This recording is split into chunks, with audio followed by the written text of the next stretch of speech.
Assalamualaikum warahmatullahi wabarakatuh. Alhamdulillah. Innal hamdalillah nahmaduhu wa nasta'inuhu wa nastahdihi wa nastaghfiruh. Wa na'udzu billahi min shururi anfusina wa min sayyiati a'malina. Man yahdihillahu fala mudilla lahu wa man yudlil fala hadiya lahu. أشهد أن لا إله إلا الله وحده لا شريك له وأشهد أن محمدا عبده ورسوله اللهم صل وسلم وبارك على عبدك ورسولك محمد وعلى آله وصحبه ومن سار على نهجه واهتدى بهديه واستنى بسنة إلى يوم الدين أما بعد فيا عباد الله أوصيكم ونفسي بتقوى الله فقد فاز المتقون يا أيها الذين آمنوا اتقوا الله حق تقاته ولا تموتن إلا وأنتم مسلمون واعتصموا بحبل الله جميعا ولا تفرقوا.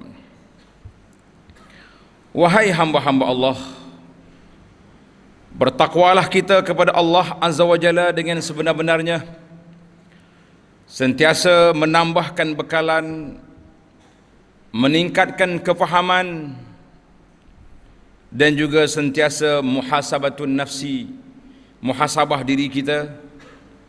Sudah sampai di mana kita? Di atas jalan mana kita berada sekarang? Adakah jalan yang kita lalui ini boleh sampai kepada Allah? Boleh sampai kepada keredaan Allah? Boleh sampai mendapat syafaat Rasulullah sallallahu alaihi wasallam, ataupun masih ada gangguan-gangguan di tengah jalan? Maka para jemaah sekalian, pada hari ini Jumaat 30 September 2022 bersamaan dengan 3 Rabiul Awal 1444, kita akan bincangkan tajuk sifat amanah membawa berkat dan juga tanggungjawab rakyat dan masyarakat terhadap diri sendiri, terhadap masyarakat orang lain, dan juga kepada negara kita. Para jemaah sekalian, apabila kita bincang tentang sifat seorang itu mempunyai amanah, Allah Subhanahu wa taala telah peringatkan kepada kita dalam suratul Anfal ayat 37, Ya ayyuhalladzina amanu la takhunullaha war rasul wa takhunu amanatikum wa antum ta'lamun. Wahai orang-orang yang beriman, janganlah kamu mengkhianati amanah Allah dan Rasulnya sallallahu alaihi wasallam. Amanah Allah yakni tanggungjawab yang Allah berikan kepada kita. Allah perwajibkan kepada kita rukun Islam yang 5. Adakah kita telah selesai? Allah perwajibkan ke atas kita tanggungjawab terhadap orang-orang di bawah jagaan kita. Adakah kita selesai? Dan juga tanggungjawab amanah daripada Nabi sallallahu alaihi wasallam. Nabi mengatakan, aku tinggal kepada kamu Quran dan Sunnah. Bagaimanakah kita dengan Sunnah Nabi sallallahu alaihi wasallam? Adakah kita hanya mendokong nama sebagai Ahlus Sunnah tetapi tidak beramal dengan Sunnah Nabi sallallahu alaihi wasallam? Dan janganlah kamu mengkhianati amanah-amanah sesama kamu sedang kamu mengetahui salahnya. Suratul Anfal ayat 27. Jadi ayat ini memperingatkan kepada kita bahawa satu tanggungjawab besar. Tanggungjawab kita, semua orang mempunyai amanah. Semua kita diberi tanggungjawab dan kuasa. Seseorang yang ada kuasa diberi tanggungjawab dan diberi kepercayaan menjalankan sesuatu tugas, tetapi dia mengkhianati pula amanah yang diberikan itu, maka perbuatan itu satu pengkhianatan terhadap diri sendiri dan tempat dia bekerja. Ingatlah saudara, para jemaah sekalian, setiap orang dari kalangan kita dianggap sebagai pemimpin. Sama ada dalam keluarga, ahli jawatan kuasa masjid, surau, jawatan kuasa kampung, di dalam kerajaan dengan berbagai-bagai jawatan, pertubuhan-pertubuhan NGO, pertubuhan politik dan sebagainya, semua mereka ada tanggungjawab sebagai pemimpin, sebagaimana sabda Nabi sallallahu alaihi wasallam, kullukum ra'in wa kullukum mas'ulun an ra'iyatihi. Setiap kamu adalah pemimpin, setiap pemimpin mempunyai amanah terhadap orang di bawah jagaannya. Hadzal hadis akhrajahul Bukhari wa Muslim. Persoalan yang besar yang timbul, mengapa Rasulullah sallallahu alaihi wasallam menekankan sifat amanah itu penting dalam melaksanakan sesuatu tanggungjawab, sehingga Nabi sendiri mendapat gelaran Al-Amin pada zaman jahiliyah dan juga pada zaman Islam, sehinggalah Nabi, salah satu daripada sifat Nabi, amanah. Orang yang dipercayai, orang yang jujur dan bersikap telus dan adil dalam menjaga kepentingan masyarakat, negara, lebih-lebih lagi kepentingan diri sendiri dan juga keluarga. Maka menjadi kunci kepada setiap pemimpin bagi mencegahnya melakukan perbuatan khianat, iaitulah mesti bersifat dengan integriti, iaitulah bersifat dengan amanah.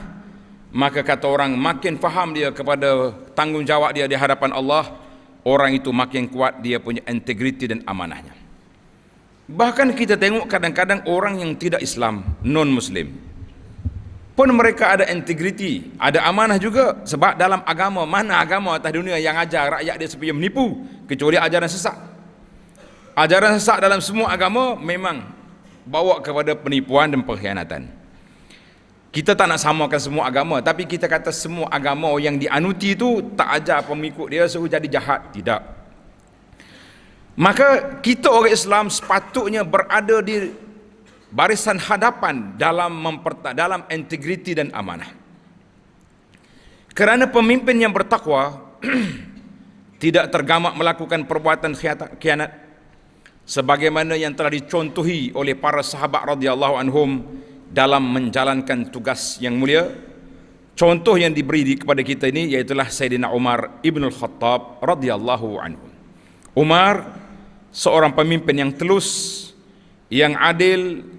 Kata orang, turun padang dia tak akan biarkan rakyatnya begitu saja, sehingga dikatakan Umar kata, sekiranya aku berada di Madinah, kalau ada orang yang di hujung dunia sana ada masalah, itu pun mungkin aku akan dipersoalkan.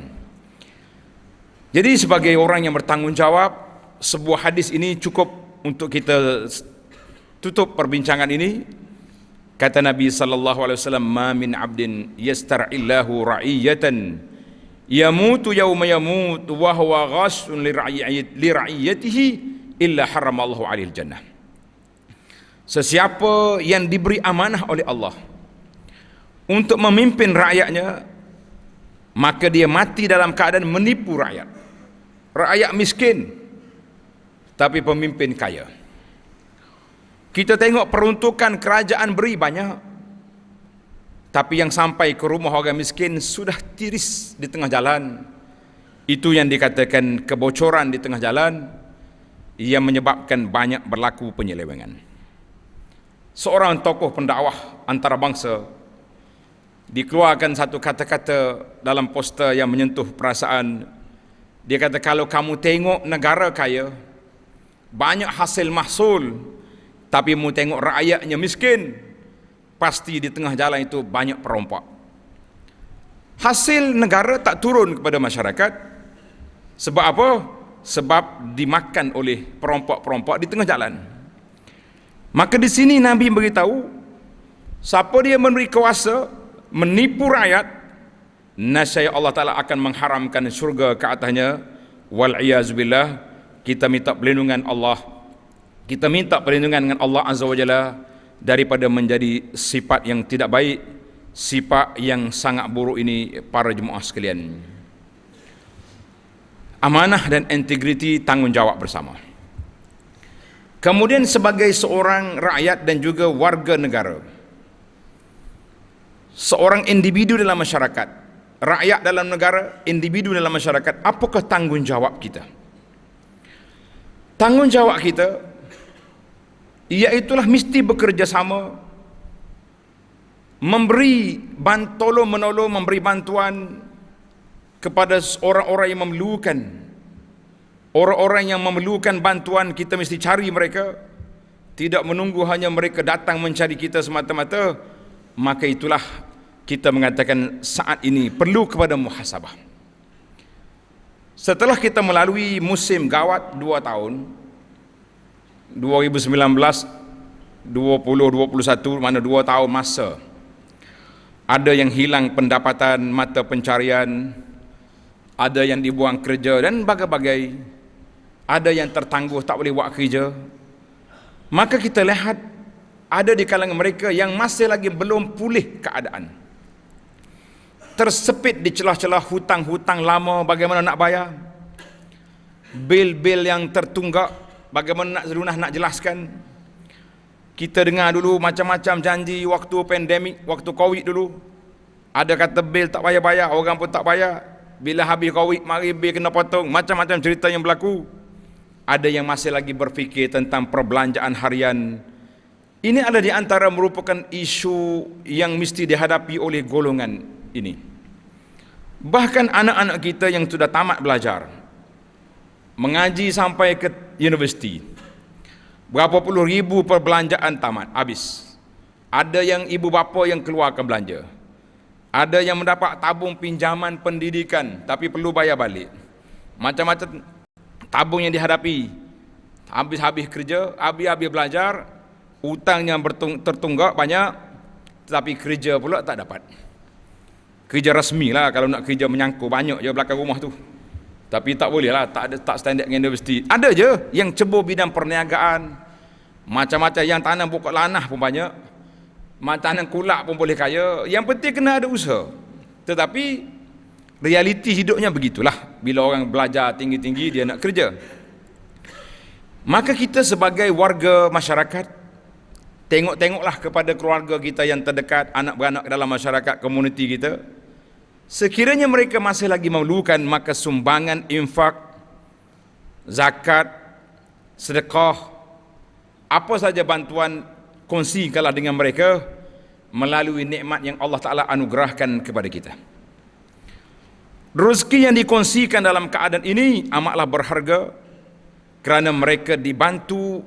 Mereka yang dibantu akan merasakan nikmat sumbangan mereka yang dermawan dan membangkitkan semangat untuk hidup, meneruskan kehidupan. Berbeza kita sedekah, kita bantu orang waktu dia susah, dengan kita pergi bantu setelah dia senang, tak sama. Sebab itu Nabi SAW bersabda, la tasubbu ashabi, kamu jangan maki sahabat aku. Kalaulah kamu sedekah sebesar bukit Uhud emas, tak sama dengan sumbangan sedekah yang diberi oleh sahabat aku di awal Islam dulu, segantang ataupun setengah gantang daripada gandum. Para ulama hadis kata apa? Kenapa? Sebab waktu itu waktu susah, waktu gawat, sedekah pada waktu itu sangat berharga. Sama juga bila kita bantu orang yang sedang dalam susah, dalam keadaan kesusahan, seperti orang dilanda banjir. Dia susah, duit dia mungkin ada. Anda teringat lagi satu peristiwa banjir kita sini dulu. Ada seorang tokek yang penuh duit dalam poket. Dia pergi minta air, orang tak bagi. Dia kata, awak tokek, kenapa minta? Dia kata, aku bukan nak, kalau nak beli aku boleh beli, tapi mana ada kedai sekarang. Maknanya berharganya satu benda yang kita beri pertolongan, bantuan di saat orang tersepit. Allah SWT peringatkan kepada kita dalam surah Al-Ma'idah, wa ta'awanu 'alal birri wat taqwa wa la ta'awanu 'alal ismi wal 'udwan. Tolong menolonglah kamu, membantulah kamu dalam melakukan kebajikan dan takwa, dan jangan kamu membantu dalam melakukan dosa dan maksiat. Wattaqullaha innallaha syadidul iqab, dan bertakwalah kepada Allah, kerana sungguhnya Allah maha berat azab seksanya bagi sesiapa yang melanggar perintahnya. Surah Al-Ma'idah ayat 2. Di sinilah terserlah keindahan Islam yang memberikan tanggungjawab secara kemestian kepada mereka yang punya kelebihan. Lebihan rezeki kita kongsi-kongsikan. Keluasan hati berasaskan iman. untuk mengholorkan bantuan mengikut kemampuan. Karena itu Nabi sallallahu alaihi wasallam mengatakan as-sadaqatu burhan. Sedekah yang kita beri daripada harta yang kita sayang itu adalah merupakan burhan, tanda seorang itu beriman kepada Allah, sebab kita yakin di sana ada pulangan, di sana adanya balasan, maka kita sanggup mengholorkan bantuan. Orang yang bersedekah, adakah dia bimbang hartanya akan habis? Dalam hadis Nabi yang diriwayatkan oleh Muslim, Nabi mengatakan ma naqasat sadaqatun mimmal. Sedekah tidak mengurangkan harta secara rohaninya, walaupun kita nampak dia susut ataupun kurang kalau kita nak tengok dari sudut akaun bank yang ada di tangan kita. Tetapi sebenarnya mengikut keimanan, sifir keimanan, kita hanya menukar akaun daripada akaun dunia kepada akaun akhirat. Maknanya kita tidak akan rugi. Tetapi orang yang tak cerdik, bila kita sebut macam ni dia perli. Dia kata ustaz gitu kalah akaun.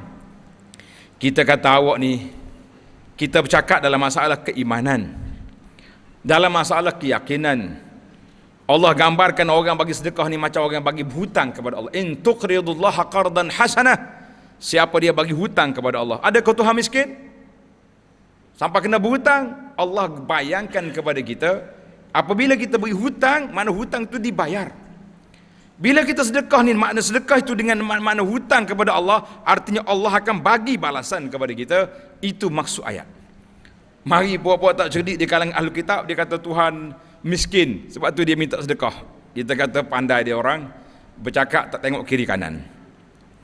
Para jemaah sekalian, sebagai seorang Muslim yang mempercayai qada dan qadar sebagai rukun iman, tentulah kita tidak perlu berada dalam keresahan melampau tanpa sebab dan tujuan. Perkara ini perlu diingatkan sentiasa, kerana ada juga mereka yang terlalu mudah menyebarluaskan berita dan maklumat yang belum tentu sahihnya. Amat malang apabila ada yang bukan pakar bercakap tentang kesembuhan sesuatu penyakit dan menafikan perubatan yang lain. Kita ni sebenarnya pakar tu ada, tapi hak lebih ramai daripada itu hak tak pakar. Hak tak pakar tu ramai, cakap lebih-lebih. Dia bercakap dalam bab perubatan, cara dia jual ubat tu, kita kata tutup dah hospital kali ni, pakai hak dia, pakai jadi belaka. Dia bercakap dalam bidang ekonomi, kita kata dia adalah orang yang paling bijak dalam dunia ini. Sudah dia bercakap, dia bisik, siapa dia boleh tolong hantar dia balik, kereta dia berhabis minyak tengah jalan, contohnya. Mana bercakap buah besar, tapi tidak ada maklumat yang jelas. Tidak kurang pula yang terlalu meremehkan pandangan orang lain jika ia bertentangan dengan pandangannya. Jadi ada kalanya bila kita sebut benda-benda yang dia tak aja dengar, dia kata pelik awak ni mari mana pula ni. Kita jangan duk kira siapa yang berkata, kita tengok apa yang dia kata. Kalau dia kata itu betul, kita boleh semak dengan dalil-dalil yang dibawa, pandangan dikemukakan. Kenapa kita nak meremehkan pandangan orang? Maka kerana itulah Allah Ta'ala peringatkan kepada kita, fas'alu ahla zikri in kuntum la ta'lamun. Oleh itu bertanyalah kamu wahai golongan musyrik, orang dululah, kepada orang yang berpengetahuan agama jika kamu tidak mengetahui. Suratul Nahl ayat 43. Ayat ini juga kita terima, kita pakai. Kalau kita tak tahu, pergi tanya orang yang tahu. Jangan pergi tanya orang tak tanya, orang tanya yang buat-buat tahu. Sebenarnya semua perkara ini perlu dielak dan dijauhkan. Bahkan apa yang penting ialah kita sebagai warga negara perlu mengikut peraturan-peraturan kaedah syura ataupun dalam suatu ketetapan yang baik yang telah diputuskan oleh para ulil amri kepada kita, selama tidak mengarahkan kepada maksiat. Tapi ingat, kalau dia suruh buat maksiat, maka tidak ada kepatuhan dalam perkara maksiat. As-sam wa ta'ah ma lam yu'maru bil maksiyah. Mana rakyat boleh ikut apa yang diberi, peraturan-peraturan yang baik, selama tidak maksiat ataupun tidak berbentuk kezaliman. Maka bila ada maksiat, fa iza umira bi maksiatin fala sam'a wala ta'ah. Apabila diarahkan buat maksiat maka tidak wajib dengar dan tidak wajib taat. Hadis dalam Bukhari, tetapi bukan bermakna bila tak taat mana kita kena bangun menentang, tidak. Dalam Islam tidak ajar kita menjadi khawarij, menjadi golongan pemberontak, tetapi kita menggunalah saluran-saluran yang ada untuk memperbetulkan keadaan, memperbetulkan suasana-suasana yang ada supaya kembali kita kepada cara yang benar. Maka dengan itu di antara tugas utama kita sebagai individu, sebagai ahli masyarakat, membantu orang-orang yang susah, membantu orang-orang yang lemah, tolong menolong dalam perkara yang baik, dan juga sebagai individu dalam sebuah negara, kita juga perlu memperbetulkan, mematuhi norma ataupun persekitaran baru dengan membiasakan yang betul dan membetulkan yang biasa. Jadi payuh ni, ayat ni mudah kata, falsafah yang diucap tapi sukar nak buat. Membiasakan yang betul dan membetulkan yang biasa. Satu contoh yang kita tunjuk, zikir lepas solat ni. Biasa orang zikir dia ikut suka dia, ya. Tapi bila kita kemukakan zikir yang memang diajar oleh Nabi sallallahu alaihi wasallam, jarang orang nak berubah. Nak membetulkan yang biasa itu sukar. Sebab dia kata kita biasa buat hal ni dah, kenapa pula ustaz ajar hal lain? Kita kata bukan ajar hal baru, kita memperbaharui balik ajaran yang sudah sedia ada. Tapi nak memperbetulkan yang biasa itu sukar, tetapi menjadi tanggungjawab kita membiasakan yang betul dan membetulkan yang biasa. Ingatlah kita bertanggungjawab ke atas apa yang kita lakukan. Kullu mri'in bima kasaba rahin. Baru je kita tadabbur dalam surah At-Tur, kullu mri'in bima kasaba rahim, ataupun surah Qaf. Setiap orang, surah Az-Zariyat, setiap orang itu akan tergadai dengan apa usaha yang dia buat. Jadi setiap kita dipertanggungjawabkan di hadapan Allah Azza wa Jalla. Jangan sekali-kali kita sebagai Muslim dilihat oleh pihak luar sebagai sebuah masyarakat yang kucak-kacir kerana masing-masing syok dengan pendapat sendiri, seperti apa yang berlaku di awal musim corona dulu. Macam-macam peraturan yang dibuat, ada orang yang ikut, ada orang yang tak ikut. Maka kita mengatakan para jemaah sekalian, itulah yang sepatutnya kita mengikut peraturan, melihat kepada apa yang diijtihadkan oleh para ulama, itulah yang sepatutnya kita buat. Para jemaah, di antara tanggungjawab kita dalam masyarakat ini, apabila adanya kematian, bila kita dengar orang mati, kita mengatakan inna lillahi wa inna ilaihi raji'un. Kita boleh doakan mereka, Allahumma ajurhum fi musibatihim wa akhlufhum khairan minha. Ya Allah, berilah kesabaran kepada mereka dan ganti yang lebih baik. Itu di antara sunnah yang diajar. Maka apabila kita dengar kematian, menjadi tanggungjawab kita doakan. Lebih-lebih lagi kalau yang mati itu tokoh ulama. Walaupun kita berbeza pandangan, mana ada orang atas dunia yang tak berbeza pandangan? Semua ada berbeza. Tetapi sebagai seorang Muslim, kita mengucapkan inna lillahi dulu, kemudian kita doakan. Kalau ada benda-benda yang kita nak berkhilaf pun tunggulah. Kata orang naik rumput, kita khilafkan dia. Ini tidak masyarakat ni, orang yang tengah mati pun boleh dikutuk. Kita mengatakan itulah kecelaruan yang berlaku dalam masyarakat kita ini. Bahkan sebahagian daripada pendakwah juga suka mengapi-apikan perkara-perkara yang boleh je beri kita toleransi. Maka banyak masjid-masjid yang dibawa penceramah-penceramah yang suka mengapi-apikan permusuhan di kalangan masyarakat. Maka kita mengatakan ini juga satu budaya yang tidak sihat. Sebagai orang masyarakat, berhati-hati kita dalam menerima berita, menerima maklumat. Bukan semua apa yang orang kata itu betul belaka, dan bukan apa yang kata itu salah belaka. Kita sebagai seorang yang punya akal yang waras, pemikiran yang baik, kita terima, kita semak, kita kaji, dan kita barulah kita menerima apa yang dikatakan itu. Baiklah para jemaah sekalian, pada hari Jumaat dan hari-hari yang lain, perbanyakkanlah selawat ke atas Nabi sallallahu alaihi wasallam, kerana perintah Allah dalam Al-Quran, innallaha wa malaikatahu yusalluna 'alan nabiy ya ayyuhallazina amanu sallu alaihi wa sallimu taslima.